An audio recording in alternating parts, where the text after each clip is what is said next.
रसिक श्रोताबंधो एवं भक्तिमती श्रद्धामयी माताएं, जैसा कि आज भागवत कथा का द्वितीय दिवस है।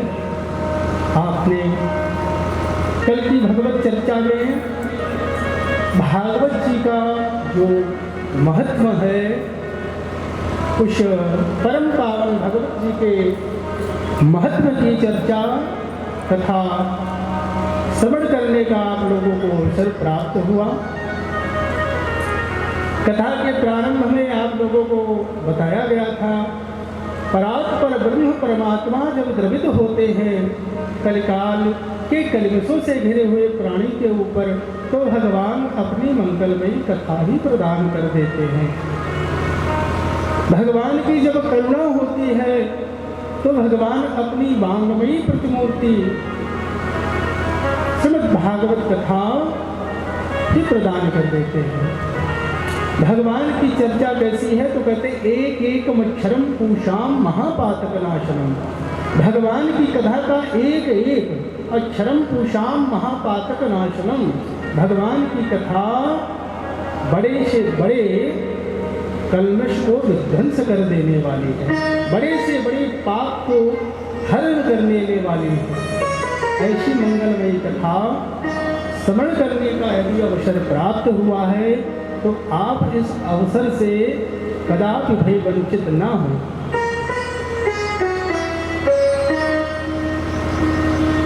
भाई हम तो अयोध्या धाम से चल करके आए, हमारा कार्य ही है भगवान की मंगलमयी कथा श्रवण कराना।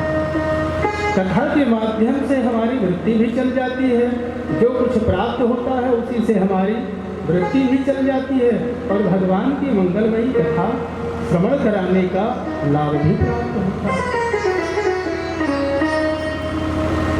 भागवत कथा क्या है? कोई लेक्चर है, कोई भाषण है, कोई व्याख्यान है, कोई किस्सा कहानी है? अरे भागवत कथा तो कल आपको बताई गई, जब ब्रह्मा बाबा ने तराजू बांध दिया सत्यलोक में और सभी साधनों को तौला, तो अंत में ब्रह्मा जी ने क्या कहा कि देवताओं, यह कोई पुस्तक पत्रा पोथी नहीं है, तेने वांगमयी प्रतिमूर्ति प्रदक्षाम वर्तते हरे। यह तो साक्षात हमारे गोविंद है नहीं? तो भागवत कथा श्रवण करने से पूर्व यह परंपरा है आचार्यों की, कुछ क्षण हम अपने मन और वाणी को पवित्र करने हेतु भगवान का नाम कैसा है। जब पंडित जी पूजा कराने आचार्य जी बैठते हैं तो आपके ऊपर जल का छिड़काव करते हैं, कहते हैं जलम प्रक्षेपः, जल का छिड़काव करते हैं और कौन सा मंत्र पढ़ते हैं? अपवित्रो पवित्रो वा सर्वावस्थां गतोऽपि वा यः स्मरेत पुंडरीकाक्षं सा वा याभ्यन्तरः शुचिः। अर्थात यह स्मरेत पुंडरीकाक्षं, क्या भगवान पुंडरीकाक्ष का नाम स्मरण करने से, नाम लेने से और भगवान का स्मरण करने से क्या होता है? शा वाह्याभ्यंतरा शुचि, हमारी जो वाह्यावृत्ति है वह पवित्र हो जाती है, और अभ्यंतर की जो आवृत्ति है वह भी पवित्र हो जाती है। तो शा वाह्याभ्यंतरा शुचि, शुचि का मतलब होता है पवित्र हो जाना, शुद्ध हो जाना, शुचिर भूत्वा, है नहीं?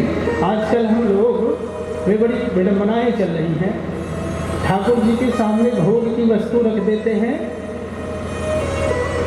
ठाकुर जी के समक्ष भोग की सुंदर सी वस्तु रखते हैं और आके कहते आओ भोग लगाओ मोहन, है नहीं? और साथ में ये भी कहते हैं ना हम में श्रद्धा ना हम में भक्ति। अरे भाई श्रद्धा नहीं भक्ति नहीं तो ठाकुर जी आएंगे कैसे? है भाव का भूखा हूँ मैं, भाव ही एक सार है, और भाव क्यों सार है? भाई भाव का भूखा हूँ मैं, ठाकुर जी कह रहे हैं, और आप पहले ही कह रहे हो ना हमें श्रद्धा और ना हमें भक्ति। न कोई श्रद्धा है न भाव है, तो फिर ठाकुर जी कैसे आ जाएंगे?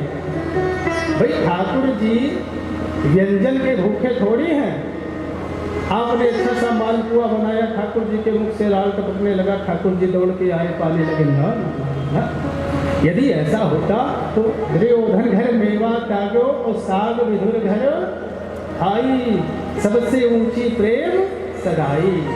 प्रेम के वश अर्जुन रथ हाथों भूल गए ठकुराई।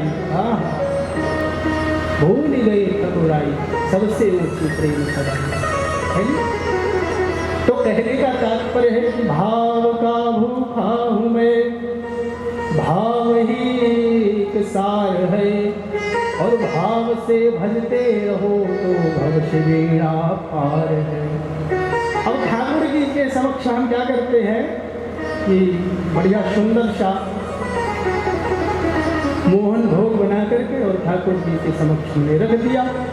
तो वही शास्त्र कहता है, आचार्य कहते हैं, विद्वान कर्मकांडी ब्राह्मण कहते हैं कि भैया आप क्या करो, वेद मंत्र से ठाकुर जी की स्तुति करो कि ठाकुर जी भोग को ग्रहण करें। तो कहते भैया हम तो ज्ञानी हैं नहीं कि हम वेद स्तुति का पाठ करें, तो घंटी बजा देते हैं। क्या करते हैं? घंटी बजाते हैं। अच्छा बताओ, आप लोगों में से कितने लोगों को पता है कि ठाकुर जी को भोग लगाते समय घंटी क्यों बजाई जाती है? नहीं पता है।